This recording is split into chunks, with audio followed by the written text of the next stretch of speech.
बिस्मिल्लाहिर्रहमानिर्रहीम। व्यूअर्स, मैं हूं ज़ेड मिन्हास लंगर गपशप के प्लेटफॉर्म से। उम्मीद करता हूं आप सब लोग खैरियत से होंगे और आपके दिन अच्छे गुजर रहे होंगे। दोस्तों, आज की जो ताज़ा तरीन अपडेट्स हैं उसके ऊपर बातचीत करेंगे।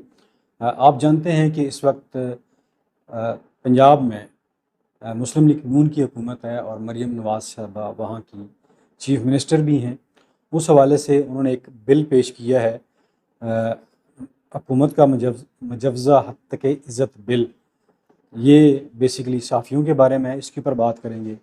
फिर गंदम की ख़रीदारी के ऊपर बात करेंगे और सबसे अहम जो मसला है, किर्गिस्तान में जो पाकिस्तानी स्टूडेंट्स फंसे हुए थे, जो पाकिस्तान आए उन्होंने अपनी जो फरियाद सुनाई उसके ऊपर बात करेंगे। और आज NA 148 में मुल्तान में इलेक्शन होने जा रहे हैं। आप जानते हैं कि ये सीट जो है यूसुफ रज़ा गिलानी साहब जब चेयरमैन सेनेट बने तो उनकी वजह से ये खाली हुई। अब इस नशिस्त के ऊपर उनके बेटे गालिबन कासम अली जो हैं वो इलेक्शन लड़ रहे हैं और उधर सुन्नी इत्तेहाद कौंसिल के उम्मीदवार हैं मलिक साहब, वो इलेक्शन लड़ रहे हैं। इसके ऊपर बात करेंगे और काफ़ी सारी न्यूज़ हैं, जुड़े रहिए। दोस्तों, आप जानते हैं कि सबसे पहले कि जो पंजाब हुकूमत है, इस वक्त जो चीफ़ मिनिस्टर हैं पंजाब की, उनका जो मेन पर्पज़ है इस वक्त सिर्फ़ और सिर्फ फ़ोटो सेशन करवाना है। किस तरह अपने आप को ज़्यादा से ज़्यादा टिकटॉक के ऊपर, सोशल मीडिया प्लेटफॉर्म्स के ऊपर अपने आप को शेयर किया जा सके, प्रमोट किया जा सके। ये बेसिक पर्पस है जी। ये बेसिकली लोग कहते हैं कि ये टिकटॉकर्स की हुकूमत है, अदरवाइज़ वहाँ पे कोई लेजिटिमेट गवर्नमेंट है नहीं है। और फॉर्म 47 की पैदावार है। एक जो नया बिल उन्होंने पेश किया है, इसमें मैं आपको पढ़ के सुनाता हूँ जी। कि साफ़ियों ने पंजाब हुकूमत का मुजवज़ा हद तक इज़्ज़त बिल 2024 मुस्तरद कर दिया है। लाहौर प्रेस क्लब में होने वाले इजलास में CPNEPFUJ कैमरामैन और फोटोग्राफर एसोसिएशन के नुमाइंदों ने शिरकत की। सदर लाहौर प्रेस क्लब अरशद इंसारी का कहना था कि अरबाब इख्तियार को पुरअमन तौर पर अपने एहतजाज से आगाह कर रहे हैं। उन्होंने कहा कि हुकूमत बिल बनाने से बाज ना आई तो पीर को असम्बली इजलास से पहले एहतजाज होगा। सदर CPNE इरशाद आरफ का ने कहा कि पैमरा हद तक इज़्ज़त और पीका के कवानीन पहले से मौजूद हैं, ऐसे में नया कानून बदनीति पर मबनी है। यानी कि आए दिन ऐसी हरकतें ये गवर्नमेंट कर रही है कि अपने लिए मुश्किलात पैदा कर रहे हैं। उधर जिस तरह इन्होंने किसानों का एहतसाल किया वो आपके सामने है।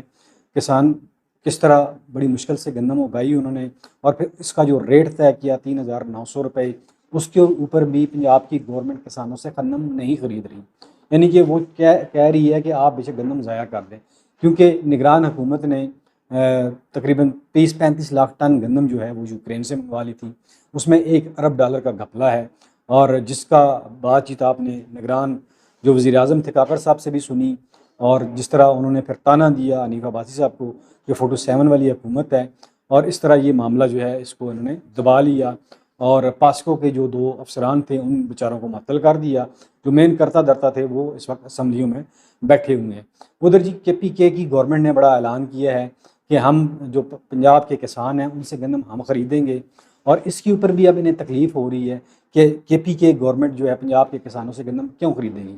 इसके ऊपर भी जी मरीम नवाज़ साहबा पाबंदी लगाने का सोच रही हैं। और उनकी जो एक टिकटॉकर सहेली हैं, उन्हीं के नाम से उन्होंने कहा जी कि हम इसके ऊपर पाबंदी लगा देंगे, गंदम जो है वो KPK में नहीं जाने देंगे। वेयर एज़ हमारी इतलात के मुताबिक KPK गवर्नमेंट ने 7,000 मेट्रिक टन गंदम जो है 3,900 रुपये मन के ऊपर पंजाब से ख़रीदी है और मज़ीद 7,000 टन वो ख़रीदेंगे और KPK में लेकर जाएंगे। यानी कि इस गवर्नमेंट को, जो हमारी पंजाब की गवर्नमेंट है, इनको लेट चीज़ें समझ आती हैं। अब जब KP ने कहा जी हम ख़रीद रहे हैं तो इनको तकलीफ़ हो रही है। उधर पिछले 4 दिन से किर्गिस्तान में जो पाकिस्तानी स्टूडेंट्स फंसे हुए हैं तकरीबन 15,000 के करीब हैं, उसके ऊपर स्टूडेंट्स ने दुआइयाँ दी। वहाँ पे क्या कुछ हुआ ना, हमारा वजारत ख़ारजा वहाँ पे बोला, ठीक है, और ना ही हमारी जो वज़ीर आज़म का कोई बयान आया, ना ही किसी अदारे की तरफ से कोई बयान आया कि वहाँ पे चल क्या रहा है। आज जब KPK के वज़ीर आला जो हैं अमीन गंडापुर ने जब ऐलान किया कि हम KPK गवर्नमेंट जो है जितने भी पाकिस्तानी स्टूडेंट्स वहाँ फंसे हुए हैं उनको KPK गवर्नमेंट जो है स्पेशल खुसूसी परवाज़ों के लिए पाकिस्तान लेकर आएगी और सारा ख़र्चा KPK गवर्नमेंट उठाएगी। जब ये बात की तो तब इन्हें होश आई और ये जागे। और इसहाक डार जो हमारे वज़ीर ख़ारजा हैं, उन्होंने फिर प्रेस कॉन्फ्रेंस की और कहा जी मैं और अमीर मकाम साहब वहाँ जा रहे हैं, और वहाँ के सफारतखाने से भी रब्ता किया, लेकिन फिर इन्होंने एक ख़बर छोड़ी कि वहाँ हम जो है ना मुफ्त पाकिस्तानी स्टूडेंट्स को लेकर आ रही हैं। एक मशहूर टिकटॉकर हैं आलिया, डॉक्टर आलिया, उनका वो भी इस वक्त बशकीक में इस वक्त मौजूद हैं। उनका बयान आ गया जी कि जो जितने भी स्टूडेंट्स वहाँ से आ रहे हैं वो अपने खर्चे के ऊपर आ रहे हैं। यहाँ तो किसी को पता ही नहीं है कि पाकिस्तान ने कोई मुफ्त परवाज़ भेजी है जिसके ऊपर उन्होंने आना है। वगैरह कि वो पाकिस्तानी जितने भी हैं स्टूडेंट्स हैं वो अपने खर्चे के ऊपर आ रहे हैं। जब वो एयरपोर्ट के ऊपर उतरे और मोहसिन नकवी साहब ने जब उनको रिसीव किया तो उन्होंने आगे से जो उनको जवाब दिया, बेचारों किसी का सर खुला हुआ है, किसी का जनाब यहाँ पे ज़ख़म है, किसी का यहाँ पे ज़ख़म है। उन्होंने कहा जी हमें तो किसी किस्म की सपोर्ट गवर्नमेंट ने नहीं की, हम अपने ख़र्चे के ऊपर अपनी कोशिश से आए हैं। और ये मामला भी तब उठा जब इंटरनेशनल मीडिया के ऊपर इसके ऊपर काफ़ी शोर मचा, तब हमारी गवर्नमेंट जाके जागी। अदरवाइज़ तो ये दूध पे पी के सोए हुए थे। इन्हें पता है वहाँ जो पाकिस्तानी गरीब तलबा पढ़ रहे हैं उनका इनसे क्या लेना देना। और वैसे भी ये नौजवान नस्ल के तो वैसे भी ख़िलाफ़ है। इन्हें पता है कि नौजवान नस्ल जो है वो हमें पसंद ही नहीं करती, हमें वोट नहीं डालती। 2.5 करोड़ जो वोटर हैं वो नौजवान हैं, वो सारे का सारा वोट ये समझते हैं कि ये तरीके इंसाफ का है। इसलिए ये नौजवानों को जहाँ पे भी पेश रहे हों इन्हें कोई फ़िक्र नहीं होती। कोई कहते हैं जी ठीक है इनके साथ सही हो रहा है, ये जो है ना ये सोशल मीडिया की पैदावार कौम है इसलिए इनके साथ ये ठीक हो रहा है। तो जब पानी सर से गुजरता है तब तक जो है ना बहुत देर हो चुकी होती है। अब ये कह रहे हैं कि हम जो है मुफ्त परवाज़ें भी भेजेंगे, ये भी करेंगे, वो भी करेंगे। और फिर वज़ीर ख़ारजा साहब कहते हैं जी कि मैंने वहाँ पे जाने की कोशिश की और उधर जो किर्गिस्तान गवर्नमेंट के जो एम्बेसडर उन्होंने कहा जी आप ना आएँ, आप बड़े आदमी हैं तो हमारे लिए वहाँ पे मसाइल खड़े हो जाएंगे। तो भाई उनसे पूछे ना, जवाब तलबी करें ना कि यहाँ से जो पाकिस्तानी स्टूडेंट्स वहाँ पे गए हुए हैं आपको उनसे इतना बड़ा ज़र मुबादला कमा रहे हैं और उन्हें कोई फैसिलिटी नहीं दे रहे। उनको वहाँ पे हॉस्टल्स के अंदर मारा जा रहा है, इसके अलावा जो प्राइवेट घरों में लोग रह रहे हैं उनको मारा जा रहा है। वहाँ पे चल क्या रहा है इस वक्त तक जो है ये सूरत हाल है। जब केपी गवर्नमेंट ने ऐलान किया तो तब इन्होंने कहा जी हम मुफ्त लेकर आएंगे। पहले जो है ये इन्हें कोई परवाह नहीं थी। इनका ये कहना था, इनके जहन में ये था कि ये तो सारा वोट जो है पीटीआई का है। और इसी तरह अभी ये जो हद के इज़्ज़त का इन्होंने बिल नया पेश किया है, पीका की कवानीन इसके ऊपर ऑलरेडी साफ़ी कहते हैं मौजूद है, तो नया बिल लाने की क्या ज़रूरत है। नया बिल लाने का मकसद आप जानते हैं ना कि ये जो नए बिल लेकर आते हैं इनको ये अपने बेनिफिट के लिए इस्तेमाल करते हैं ताकि इसके ज़रिए वो लोगों को ट्यून कर सकें, लेकिन उसका इम्पैक्ट उल्टा होता है। और दूसरी तरफ आप जानते हैं कि कल का दिन जो है दोस्तों बड़ा अहम है। कई सारे केसेस हैं और 6 जजेस का जो मामला है ख़त वाला, उसके ऊपर भी जो राना सनाउल्लाह साहब ने बयान दिया था कि ये आउट ऑफ कोर्ट जाके मामले को हल कर लें, उसमें भी कोई पेशरफ्त नहीं हुई है और गवर्नमेंट को उसके ऊपर भी झटका लगने वाला है। जजेस जो हैं वो डट गए हैं, क्योंकि जब आप किसी की प्राइवेसी को लीक करेंगे, उनके बेडरूम में कैमरे जाके लगाएंगे, उनको तड़ियाँ लगाएंगे, उनके रिश्तेदारों को उठा लेंगे तो वो आपके साथ मिल के बैठेंगे। तो जितने आपने फैसले लिए थे दबाव के तहत वो देख लीजिएगा आने वाले दिनों में सारे के सारे रिवर्स हो जाएंगे। ये सारी सूरत हाल इस वक्त दोस्तों चल रही है। कुछ मज़ीद इसमें ख़बरें हैं जी हमारे पास, वो आपके साथ शेयर भी करते हैं। अच्छा जी, एक नया शोशा जो है इससे पता नहीं क्या ये बेनिफिट लेंगे, क्या करना चाह रहे हैं। दोहरी शरीयत वाले निगरान वज़रा और मशीरों के नाम पब्लिक करने का हुक्म है जी कि पाकिस्तान इंफॉर्मेशन कमीशन ने काबीना डिवीज़न की 15 नवंबर 2023 तक दोहरी शरीयत रखने वाले साबिक निगरान हुकूमत के वज़रा, मशीरों और मावनीन ख़ुसूसी की तफसीलात 1 माह में पब्लिक करने के अहकाम जारी कर दिए। भाई निगरान के क्यों, जो अभी मौजूद हैं उनके भी करें, खाली निगरान के क्यों कर रहे हैं। निगरान तो अभी चले गए हैं, बल्कि निगरान आपकी गवर्नमेंट का हिस्सा हैं। कुछ आपके वज़ीर दाखिला हैं, कुछ खारजा हैं, कुछ आपके वज़राए आला लगे हुए हैं। अच्छा जी, रोज़नामा जंग को मिलने वाली दस्तावेज़ात के मुताबिक कमीशन ने मुख्तार अहमद अली बनाम काबीना डिवीज़न केस की समाअत के बाद जारी अपने फैसले में कहा कि the right to access of information act 2017 के तहत ये ज़रूरी है कि काबीना डिवीज़न को अपनी ज़िम्मेदारी का एहसास दिलाया जाए ताकि काबीना की मंजूरी के लिए केस वज़ीर-ए-आज़म को पेश करने से कबल ये मालूमात इकट्ठी कर ले कि कहीं वो दोहरी शरीयत तो नहीं रखते, ताकि मुस्तकबिल की कानूनी पेचीदगियों से बचा जाए। अच्छी बात है जी, ये अगर काम आप पहले कर लें कि किसी ऐसे आदमी को अगर हमारे कानून में कोई शक है कि दोहरी शरीयत वाला आदमी मशीर नहीं बन सकता, वज़ीर नहीं बन सकता, तो उसको पहले से आप आइडेंटिफाई कर लें। लेकिन चलो देर आए दुरुस्त आए, लेकिन इसमें सिर्फ निगरानों का नहीं होना चाहिए बल्कि जो मौजूदा अभी सेटअप चल रहा है इसमें भी देखें जो भी दोहरी शरीयत रखते हैं उनसे जो है वो अगर कानून इजाज़त देता है तो ठीक है, अदरवाइज़ उनसे जो है वो मशीर की सीट जो है वो वापस ली जाए। ये सारी चीज़ें हैं। आगे मज़ीद देखते हैं जी क्या ख़बरें हैं। जी ज़िमनी इलेक्शन का आज हमने आपको बताया जी 2000 NA 148 मुल्तान में पोलिंग इस वक्त जारी है जी। वहाँ तकरीबन 4 लाख रजिस्टर्ड वोटर है, जिसमें 2,10,000 ख़वातीन वोटर हैं और 2,33,000 के करीब जो है मर्द वोटर हैं।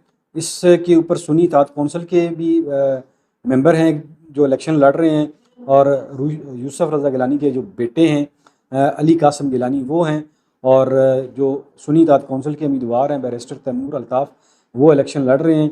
कांटे का मुकाबला है। वहाँ पे सुन्नी इत्तेहाद कौंसिल है और दूसरी साइड पे पीपल पार्टी, नून लीग और जितने भी इत्तेहादी हैं उनके, वो सारे के सारे यूसुफ रज़ा गिलानी के बेटे को सपोर्ट कर रहे हैं। वेयर PTI जो है वो सुन्नी इत्तेहाद कौंसिल के जो अल्ताफ़ साहब हैं उनको सपोर्ट कर रही हैं। लेकिन अमूमन देखने में ये आया है कि जो गवर्नमेंट में लोग होते हैं उन्हीं का पलड़ा भारी होता है, उन्हीं को जितवाया जाता है। अगर फेयर इलेक्शन हो यहाँ पे तो मेरे ख्याल में बड़ा मुश्किल हो जाएगा ये जो कासिम गिलानी इनके लिए जीतना। ये भी एक ख़बर है, शाम तक इंशाल्लाह रिज़ल्ट आने शुरू हो जाएंगे। इस वक्त ख़बर ये है कि पंजाब हुकूमत ने गंदम KP हुकूमत को 3,900 रुपये में बेचने के रास्ते मसदूद कर रहे हैं। तफसीलात के मुताबिक पंजाब के किसान खैबर पख्तूनख्वा की हुकूमत को गंदम 3,900 रुपये में ना बेच सकें, इसके लिए पंजाब हुकूमत ने स्मगलिंग रोकने की आड़ में रास्ते महदूद करने के अहकाम जारी कर दिए हैं। जो मैंने अभी आपसे बात की कि जब KP की गवर्नमेंट ने काम गंदम ख़रीद रहे हैं तो पंजाब गवर्नमेंट ने जो है ना ये ओछे हथकंडे शुरू कर दिए हैं कि स्मगलिंग का इल्ज़ाम लगा के ट्रकों को जो है वो अटक पुल के पास से रोक लिया जाए। ये इस तरह की हरकतें जो हैं ये कर रहे हैं। जारी नोटिफिकेशन में सेक्रेटरी फूड की जानब से अहम शहरों पर चेक पोस्टें कायम करने की हिदायत की गई है। गंदम स्मगलिंग की रोकथाम के लिए अहल अफसरान को जिम्मेदारी सौंपने की भी हिदायत की गई है। यानी कि KP गवर्नमेंट ने जो गंदम खरीदी है वो KP में ना जा सके। बेसिक ये है किसानों को बिल्कुल ज़िबा कर दिया जाए। तो ये किसान कुछ पॉलिसियाँ आप लोगों ने बनाई हैं, किसानों ने एहतजाज आपके ख़िलाफ़ किया है। अगर कोई बरादर सूबा गंदम खरीदना चाह रहा है पंजाब से तो आपको क्या तकलीफ़ हो रही है? आप किसानों का फ़ायदा नहीं चाह रहे, सीधी सी बात है। तो फिर कल आप किस मुँह से वोट लेने जाएंगे किसानों से? फिर आप इसी तरह की फार्म 47 वाली हुकूमतें बनाएंगे। दोस्तों ये तो हालात हैं आपके सामने। ये खबरें जो हैं वो आ रही हैं। आटा मिल एसोसिएशन के ज़राए ने बताया कि पंजाब में ओपन मार्केट में गंदम 2800 से 3,000 रुपये फ़ी मन फ़रोख्त हो रही है। यानी कि किसान बेचारा मजबूर है 2800-3,000 में बेचने में, इसलिए कि उसकी गंदम पड़ी हुई है, उसको चूहा लग जाएगा, कीड़े पड़ जाएंगे। और हुकूमत नहीं चाहती कि हमारे अपने किसानों का फ़ायदा हो जाए, जो बरादर सूबा है वो इनसे ख़रीद ले। बेचारे ठीक है जी, इसको चूहे खा जाएँ, इसको कीड़ा लग जाए, कोई मसला नहीं है, लेकिन हम KP गवर्नमेंट को नहीं देंगे, इसलिए कि वो तरीके इंसाफ की गवर्नमेंट है। वहाँ के जो वजूर पठान हैं उन्होंने तरीके इंसाफ को वोट दिया है, उनको इस चीज़ की सज़ा दी जा रही है। तो फिर आप किस मुँह से कल वहाँ पे जाएंगे KP में इलेक्शन लड़ने के लिए? दोस्तों हकीकत में PTI जो है वो चारों सूबों की जमात है। जिस तरह पीपल पार्टी जो है वो महदूद होकर सिंध की जमात रह गई है, बल्कि अगर फेयर इलेक्शन हो तो सिंध से भी उनका सफाया हो जाए, इसी तरह नून लीग भी महदूद होकर पंजाब की भी नहीं बल्कि लाहौर की गवर्नमेंट बनी हुई है। बेसिकली टिकटॉकर गवर्नमेंट है, आपके सामने है। रोज़ आप टिकटॉक के ऊपर देख रही होते हैं, वहाँ पे कभी पुलिस की वर्दी पहन के आ जाती हैं, कभी एलीट फोर्स की, और अभी जो है ना 1122 की रह गई है वो भी पहन लें। फौजी तो आपको वर्दी पहनने नहीं देंगे। ये हालात हैं आपके। और उधर आप कहती हैं जी मैं बड़ी पॉलिसियाँ बना रही हूँ, ये कर रही हूँ, वो कर रही हूँ। पॉलिसियाँ खा खा बना रही हैं, आपको अल्लाह बे ही नहीं पता कि गवर्नमेंट करनी कैसे है। दोस्तों उधर जी बिजली की तरसील के ऊपर जो है 10 साल प्लान बनाया जी इन्होंने। बिजली की पैदावार और तरसील का 10 साल प्लान तैयार कर लिया गया है जी। अच्छी बात है। ये 2024 से 2034 तक रहेगा, और इसमें ये कहा गया है जी कि दस्तावेज़ में बिजली पैदावारी और तरसीली प्लान के लिए सरमायाकारी का 72 अरब डॉलर से ज़्यादा है, और 10 साल बिजली पैदावारी मनसूबे के लिए 64 अरब डॉलर सरमायाकारी का तखमीना लगाया गया। ये बिल्ली के ख्वाब छेछड़े वाली ये बात है। खाने के लिए पैसे नहीं हैं और 10 साल प्लान बनाने चले हैं। वो पहले जो आपने कर्ज़े लिए हुए हैं उन कर्ज़ों को उतारने के लिए, उनके सूद को उतारने के लिए आपको मज़ीद कर्ज़ों की ज़रूरत पड़ रही है। उधर आप IMF आया हुआ पिछले 1 हफ़्ते से यहाँ बैठा हुआ है। हमारा जो इस वक्त जून में बजट आना है वो IMF बना रही है। हमारी जो वज़ारत ख़जाना है वो तो मुंशीगिरी का काम कर रहे हैं। जो उन्हें कहा जा रहा है वो वैसे कर रहे हैं। करें अच्छा जी इधर करें, ऐसे करें, इस सेक्टर को इतना टैक्स लगा दें, इस सेक्टर को इतना लगा दें, वो तो ये कर रहे हैं। तो आपकी बात किसने सुननी है? भिखारी जो होते हैं ना, वो भिखारी ही होते हैं। ये आपका खुद इरशाद है, we are beggar not chooser. तो फिर आप इस तरह के प्लान जो है ना वो ख्वाब दिखा रहे हैं लोगों को, इससे ज़्यादा कुछ भी नहीं कर रहे हैं। हाँ दोस्तों, पंजाब में 21 मई से 27 मई तक जो है वो हीट वेव की पेशन गोई की गई है। इसमें स्पेशली जो आपके बच्चे हैं, स्कूल जाते हैं, उनके लिए इक़दामात करें, बच्चों को छाता दे के भेजें, पानी वाली बोतलें देकर भेजें। ये ज़रूर कोशिश करें। इसकी वजह से गैस्ट्रो के काफ़ी ज़्यादा प्रॉब्लम्स आ रहे हैं। आप जाके देखें हॉस्पिटल्स में बच्चों की बहुत बड़ी तादाद लेकर आ रहे हैं। डिहाइड्रेशन हो जाती है बच्चों में, गर्मी बड़ी तकरीबन ये 44 डिग्री तक टेम्परेचर जाने का इसमें बताया गया। ये भी खबर है, जितने भी माँ बाप हैं जो बच्चों को स्कूल भेजते हैं उनके लिए ख़ास हिफाजती इंतज़ाम करें, छाते देकर भेजें, सर के ऊपर कैप पहनाएं, पानी वाली बोतल भेजें, क्योंकि हमारे स्कूलों में तो आपको पता है पानी का वो ख़ास इंतज़ाम तो होता नहीं है। तो ये इस चीज़ के ऊपर बड़ा ज़ोर दें जी। अच्छा, दूसरी तरफ एक ख़बर मैं अभी पढ़ रहा था कि चमन बॉर्डर के ऊपर जो ट्रैवल डॉक्यूमेंट है पासपोर्ट के ऊपर, पिछले 6 माह से एहतजाज जारी है, वो स्टिल हो रहा है। अभी तक कोई उसमें ब्रेक थ्रू नहीं हुआ, और जिसकी वजह से जो अफगान ट्रांजिट ट्रेड है वो भी रुकी हुई है। चमन बॉर्डर के ऊपर एक लंबी कतार लगी हुई है अगर इसकी कंटेनर्स की। तो इस मामले को भी एड्रेस करने की ज़रूरत है। ये बड़ा अहम मामला है जी। उधर जी वक्ता का कहना है जी कि बिजली का शॉर्टफॉल जो है वो 4000 मेगावाट तक पहुंच गया है। अभी गर्मी स्टार्ट हुई है और लाइन लॉसेस वाले इलाकों में 12 से 14 घंटे लोड शेडिंग हो रही है। अब लाइन लॉसेस का बंदा इनसे पूछे ये कौन करवाता है? आप खुद ही तो करवा रहे हैं। आप देखें जितने भी वापटा वाले हैं ये मिले हुए होते हैं, लोगों को कहते हैं ये डायरेक्ट आप कुंडे डाल लें। वो लाइन लॉसेस आखिर में जिन लोगों ने जेन्युइन बिजली के बिल पे करते हैं लोग, उनके ऊपर ये डाल देते हैं और आखिर में ये बताते हैं कि इतना लाइन लॉस हो गया। वो खुदा के बंदो, इतनी बड़ी नफरी किस लिए आप लोगों ने रखी हुई है? उनको कब आप यूटिलाइज़ करेंगे? कोई मॉनिटरिंग सिस्टम है ही नहीं आप लोगों के पास। और इस वक्त जो बिजली के रेट गवर्नमेंट ने बढ़ा दिए हैं वो एक और अजाब है। अभी जो अगले बिल आएंगे, पिछले हर 2 महीने बाद जो है वो फ्यूल प्राइस एडजस्टमेंट पिछले माह की उठा के डाल देते हैं। तो आप गरीब से जीने का हक क्यों छीन रहे हैं? बिजली की जो पाकिस्तान में इस वक्त जो तलब है वो 24,000 रुपये है।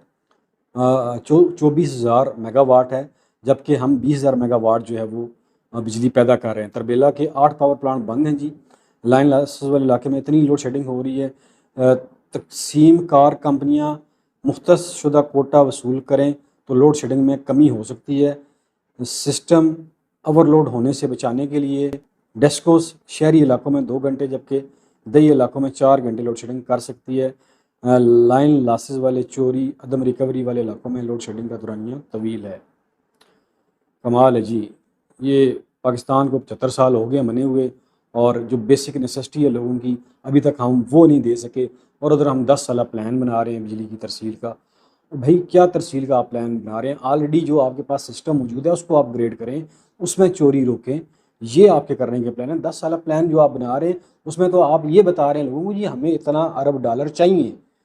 वो लोगों को ये दिखा के आप IMF से कहेंगे इतने अरब डॉलर दें हमें, IMF तो आपको नहीं देगा। तो फिर आप करेंगे क्या? आप आवाम से कहेंगे हमने 10 साल प्लान बनाया है, लिहाजा इतनी हमारी ज़रूरत है बिजली की, इतने पैसे आवाम की जेबों से आप निकालेंगे। ये कौन सा तरीका है जो आपने अपना लिया है? दोस्तों, कल का दिन मैंने आपको बताया कि बड़ा अहम है। 6 जजेस वाला मामला भी है, फिर तौहीन अदालत का केस जो है चल रहा है प्रॉक्सीज़ के ऊपर, वो भी है। और इस वक्त अदारों के दरमियान जंग जो है वो बड़ी तेज़ हो चुकी है। उधर आज हाई कोर्ट ने जो है तमाम फ्रीकैन को बुला ली है जी, इलेक्शन कमीशन को भी बुला ली है। जो 2 नंबर इलेक्शन हुए हैं, जो लाहौर हाई कोर्ट जो है उन्होंने जो स्पेशल ट्रिब्यूनल बनाए हैं उसमें जो 8 जजेस के नाम दिए हैं, उसके ऊपर भी अभी तक पेशरफ्त नहीं हो सकी है। जो दहशतगर्दी की खसूसी अदालतें बनाई गई हैं उनमें जो 8 जजेस के नाम दिए हैं उनमें 2 जजेस के नाम जो हैं वो उन्होंने रखे हैं, बाकी उन्होंने वापस भेज दिए हैं। ये सारे मामलात जो हैं कल के लिए बड़े इम्पॉर्टेंट हैं। इसमें आप देखिएगा कि क्या होता है। जो भी नई अपडेट्स आएंगी हमारे पास इंशाल्लाह आपके साथ हम ज़रूर शेयर करेंगे। आखिर में अपना और अपने प्यारों का ख्याल रखिएगा। मुझे दीजिए इजाज़त। पाकिस्तान पाइंदा।